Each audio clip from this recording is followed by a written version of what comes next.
हे भगवान, कैसी मेरी फूटी किस्मत है। दिन रात लकड़ियां काट काट कर बेचा करता हूँ, लेकिन फिर भी अपने परिवार को ढंग का भोजन नहीं दे पा रहा। मैं क्या करूं? आज अगर लकड़ियां काट कर अच्छे पैसे मिल गए तो शायद मैं राधिका के लिए दवाइयां ले पाऊं।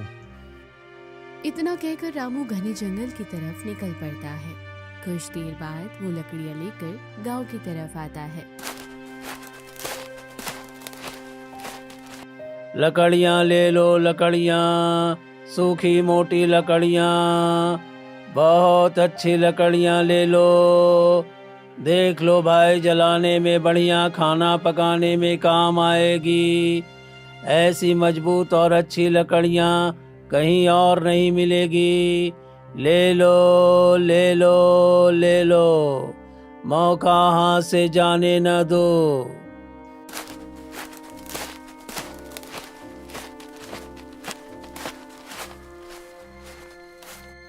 अरे रामू, तो भूल गया क्या? हाँ, ये लकड़ियां तो मुझे देनी थी, तो इन्हें गांव में क्यों बेच रहा है? हाँ? देख रामू, मैं जानता हूँ कि तू कितने संकट में है। तेरी पत्नी बीमार पड़ी है, घर में चूल्हा तक नहीं जलता। फिर भी मैंने सोचा कि तुझे दाम अच्छे दे दूंगा ताकि तेरे घर की मुश्किलें कम हो सके, लेकिन तूने तो मुझे अपने ही हक से वंचित कर दिया। सेठ जी, मैं आपका पैर पकड़ता हूँ, ऐसा मत करिए। अगर आज पैसे नहीं मिले तो मैं अपने पत्नी के लिए दवाएं नहीं ला पाऊंगा। वो बुखार से तड़प रही है सेठ जी। आज मुझे थोड़े ज्यादा पैसे चाहिए, वरना मेरे घर का दिया बुझ जाएगा। अरे रामू, तो कौन सी दुनिया में जी रहा है? हा? तो भूल गया क्या? तूने मुझसे कर्ज लिया था, तो मैं तुझे पैसे कहां से दूं? तू ये लकड़ी मुझे दे दे और यहाँ से चला जा। सेठ जी, रहम कीजिए सेठ जी, मेरी पत्नी बीमारी से तड़प रही है। मैं आपके पांव पड़ता हूँ, मेरी लकड़ियां मत लीजिए। ये मेरे लिए सिर्फ लकड़ियां नहीं है, मेरी आखिरी उम्मीद है सेठ जी। यही तो मेरी रोजी रोटी है।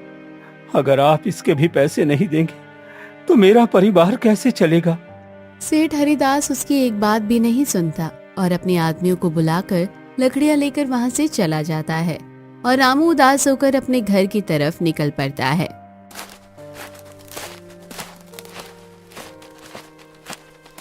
क्या हुआ जी, आज लकड़ियां बिकी या फिर से खाली हाथ आए हैं? क्या बताऊं भाग्यवान, आज भी बहुत मुश्किलों से लकड़ियां काट कर लाया था और बेच ही रहा था, तभी सेठ हरिदास ने मेरी सारी लकड़ियां ले ली। अब हम क्या करें जी, सेठ हरिदास से हमने जो कर्ज लिया था उसी वजह से तो हमारी सारी लकड़ियां ले लेता है। ऐसे तो ना हम कर्ज चुका पाएंगे और ना ही हमारा घर ठीक से चलेगा। हम तो भूख और बीमारी से ही मर जाएंगे जी। हाँ राधिका, अब हम क्या करें? लगता है अब हमारी सारी उम्मीदें छिन गई है और हमारे पास कोई भी रास्ता नहीं बचा है।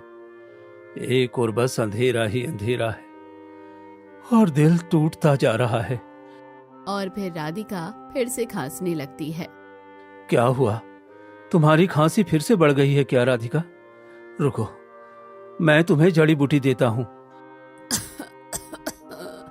कौन सी जड़ी बूटी देंगे? सारी जड़ी बूटी खत्म हो चुकी है और वैद्य जी फिर से दवा देने से पहले पैसे मांग रहे हैं। कुछ समझ नहीं आ रहा, क्या करूं? रुको रुको, मैं किसी से मदद लेकर आता हूँ। शायद गांव वाले पैसे दे दें जिससे मैं तुम्हारी दवा ला सकूं। फिर रामू गांव की तरफ निकल पड़ता है और गांव वालों के पास जाता है।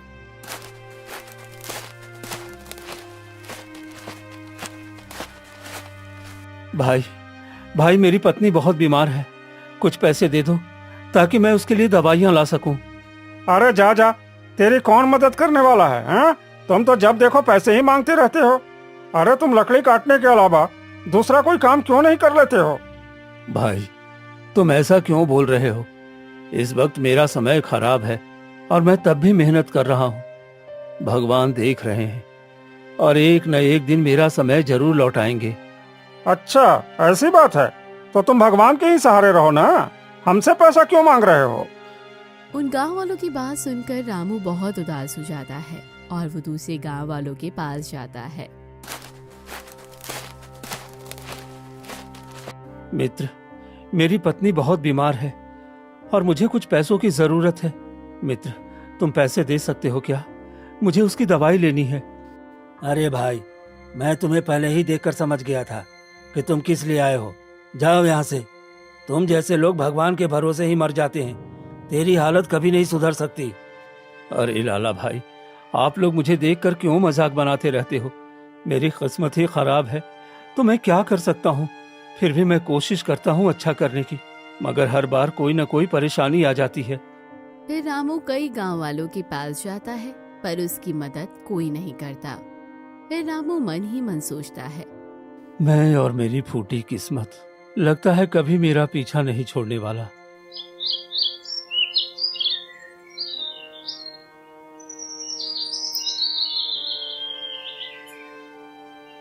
फिर अगली सुबह रामू कुल्हाड़ी लेकर घने जंगल की तरफ निकल पड़ता है। शायद आज मेरी किस्मत चमक जाए और मेरी सारी लकड़ियां बिक जाए, मुझे कुछ पैसे मिल जाए, तब मेरी कुछ हालत सुधरेगी। आज मैं जंगल के थोड़ा और अंदर जाऊंगा तो शायद कुछ ज्यादा लकड़ी मिले। रामू रोज की अपेक्षा आज थोड़ा ज्यादा अंदर जाता है और लकड़ियां काटने लगता है। तभी एक रहस्यमयी आवाज आती है, आओ, मेरे पास आओ, मैं तेरी किस्मत बदल दूंगा। अरे, जंगल में ये आवाज, ये कैसी आवाज है? पहले तो मैंने कभी ये आवाज नहीं सुनी। मुझे जाकर देखना चाहिए, आखिर ये आवाज कहाँ से आ रही है। फिर रामू डरते डरते आवाज के पीछे जाता है और वो एक पेड़ के पास पहुंचता है। अरे, ये तो एक पेड़ से आवाज आ रही है, लेकिन यहाँ कोई दिखाई क्यों नहीं दे रहा? रामू, मैं तुम्हारा कब से इंतजार कर रहा था। तुमने यहाँ आने में बहुत समय लगा दिया। आखिर में तुम कौन हो और तुम मेरा नाम कैसे जानते हो? तुमने कई वर्ष पहले एक मरे हुए हिरण का अंतिम संस्कार किया था। मैं वही हूँ। अच्छा अच्छा, तुम वही हिरण की आत्मा हो। कहो, मैं तुम्हारी क्या मदद कर सकता हूँ?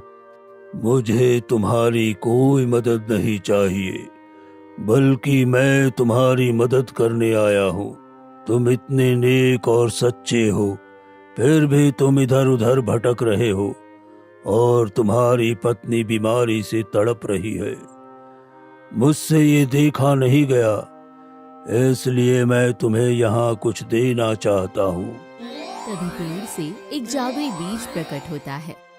ये जादुई बीज तुम ले जाओ और अपने आंगन में लगा दो। ये तुम्हारा दुख दूर करेगा और सोने की सब्जी देगा और तुम बहुत अमीर हो जाओगे। लेकिन शर्त ये है कि इसकी निस्वार्थ भाव से सेवा करना और लालच कभी मत करना, वरना इसका बुरा प्रभाव भी पड़ सकता है। तुम एक नेक दिल के इंसान हो, इसलिए मैं तुम्हें ये बीज दे रहा हूँ। वरना एक से एक वीर एक बीज के लिए अपनी जान गंवा दिए, लेकिन वो प्राप्त नहीं कर सके। ठीक है, आपने मेरे लिए इतना सोचा, इतना ही पर्याप्त है। आपका बहुत बहुत धन्यवाद।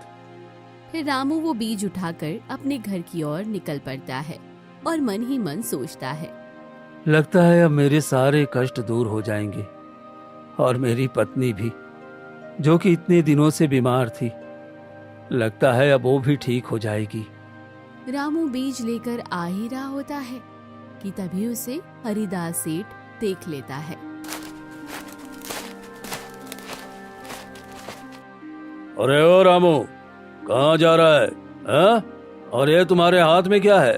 तुमने अपने हाथ में क्या रखा है जो इतना चमक रहा है? कुछ नहीं सेठ जी, ये कुछ नहीं है। ये जरूर मुझसे कुछ छुपा रहा है। रुक जा रामू, मैं तुम्हें सबक सिखा के रहूंगा। फिर रामू जैसे तैसे वहाँ से निकल जाता है और हरिदास सेठ गांव के चौपाल पर जाता है। अरे तुम लोग सुनो, मैंने रामू को उसके हाथ में कुछ छुपाते हुए देखा है। जरूर जंगल से उसे कुछ ऐसी चीज मिली है जो वो अकेले हड़पना चाहता है। हमारे ख्याल से उसे कोई जादुई बीज मिली है जो वर्षों से जंगल में थी। लगता है ये वही है। ये आप क्या कह रहे हो सेठ जी? अगर ऐसा हुआ तो वो तो अमीर हो जाएगा। नहीं नहीं, ऐसा तो मैं होने नहीं दूंगा। चलो हम सब मिलके उससे वो बीज छीन लेंगे और वो कुछ नहीं कर पाएगा। उसकी क्या औकात है कि वो मुझे मना कर सके। अरे हाँ हाँ, भला वो अकेले अमीर क्यों बनेगा, हम भी बनेंगे। इतना कहकर सभी रामू के घर पहुँचते हैं। अरे ओ रामू, तुम कोई जादुई बीज जंगल से लेकर आए हो ना? हाँ? चलो वो हम सबको दे दो। नहीं नहीं सेठ जी, ये आप क्या कह रहे हो? ऐसा कुछ नहीं है, मैं जंगल से कुछ नहीं लाया हूँ। मैंने खुद देखा है तुम्हारे हाथों में कुछ चमकता हुआ चीज। वो जादुई बीज हो सकता है। अगर तू नहीं देगा तो आगे चल के बहुत पछताएगा। क्या? सेठ जी आप कुछ भी कहो, मैंने कुछ नहीं किया है। देख ले रामू, अगर हमें पता चल गया ना तो हमसे खराब आदमी तुम्हें कहीं नहीं मिलेगा। सभी गांव वाले वहां से चले जाते हैं, लेकिन सेठ हरिदास मन में सोचता है, रामू तो जरूर झूठ बोल रहा है, लेकिन मैं भी कम नहीं हूँ।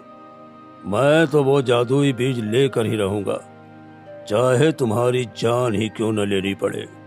रामू बीज को सुरक्षित अपने घर में रखता है। क्या हुआ जी, ये भीड़ कैसी थी? अरे कुछ नहीं, बस अब हमारी किस्मत बदलने वाली है। हमारी किस्मत बदलने वाली है? ऐसा क्या हो गया है? कुछ नहीं, बस तुम देखती जाओ। फिर रामू बीज अपने आंगन में लगा देता है। तो दोस्तों, अगर आपको इस वीडियो का पार्ट 2 देखना है तो वीडियो के कमेंट में पार्ट 2 जरूर कमेंट करें। और अभी तक आपने चैनल को सब्सक्राइब नहीं किया तो जल्दी जाकर चैनल को सब्सक्राइब कीजिए।